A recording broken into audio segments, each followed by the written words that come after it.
Hi, thanks for building a kite with Johnston's Kites on the Green.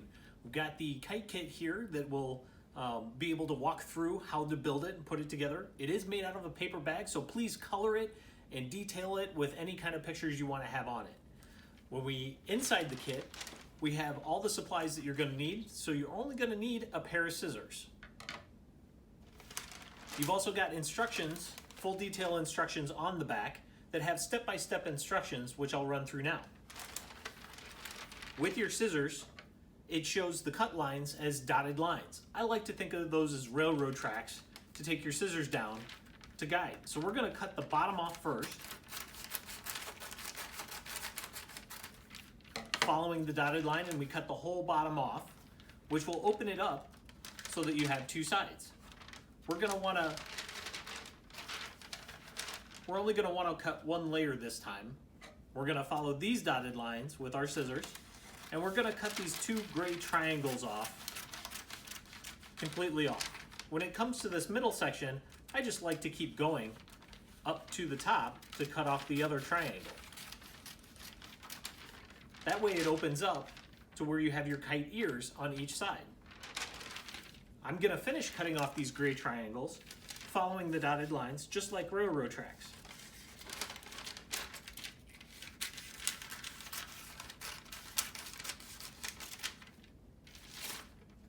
That gray triangle comes off, and I'm going to remove this other one.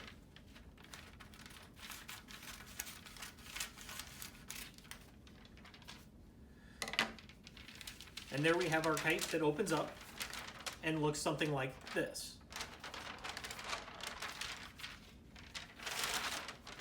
The next step at this point, it's a really good opportunity to put our sticks in, which, yeah, these are pieces of cardboard, but they're going to help reinforce the kite and help hold its shape.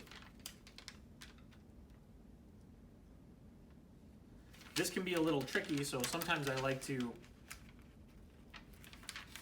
just like at the grocery store with the produce bags, kind of work it back and forth and it'll open up. There's a little pocket there that these just slide right into.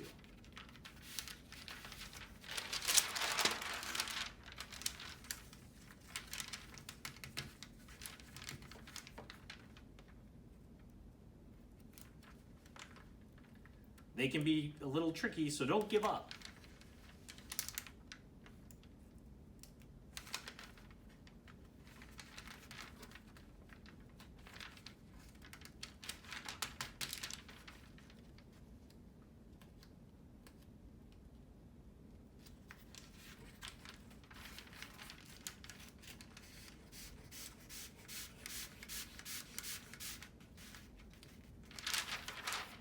There we go, perfect.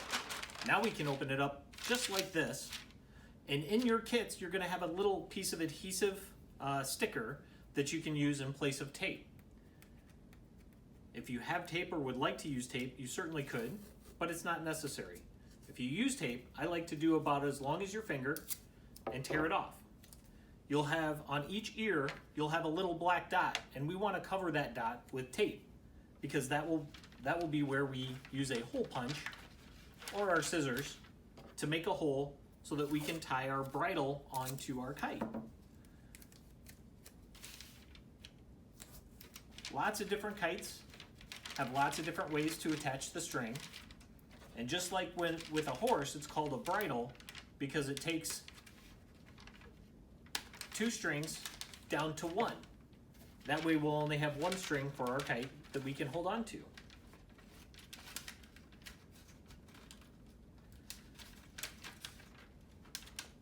And again, if you have a hole punch, it makes it a little easier to make these holes. But as you can see, I'm just using the scissors to cut just a little hole so that I can thread my bridle line through that. In the kit, you'll have a little Ziploc bag with the bridle line that we'll use for this. We're going to take one end of the bridle to one ear and the other end to the other ear. Thread them through the hole and tie it off so we have basically a big loop.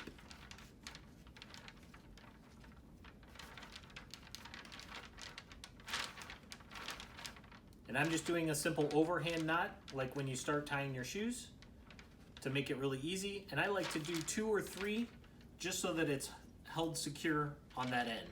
So like I said, just a big loop for your bridle. So I'm going to take this other end and attach it to this ear.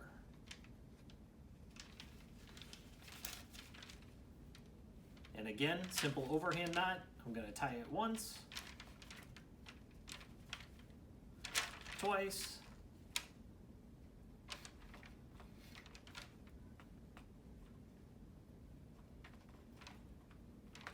3 times. The next step, we want to find the very middle of this loop so that our kite flies straight. If you notice your kite flying to one direction or the other, it could be because the center point of your bridle is off a little bit. That would be the first place I would check.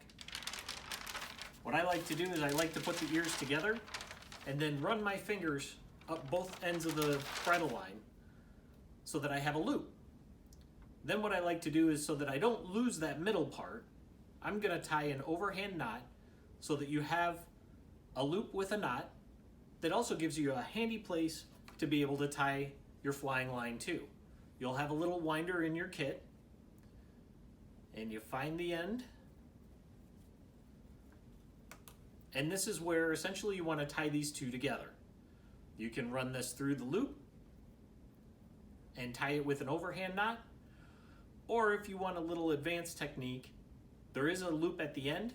I put it through my fingers this way, I turn my fingers over, and that gives me 2 loops with kind of a slip knot that will hold it and keep it in place.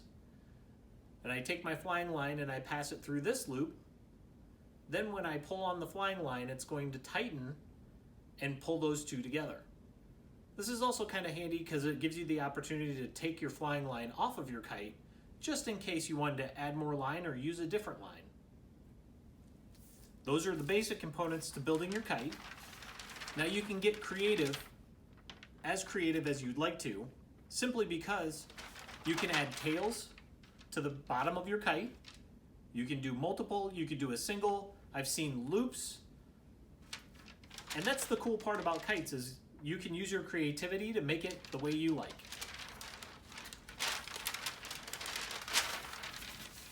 And again, with our kite line, this is what your kite will look like when you're flying it, and you can see all of your creative artwork.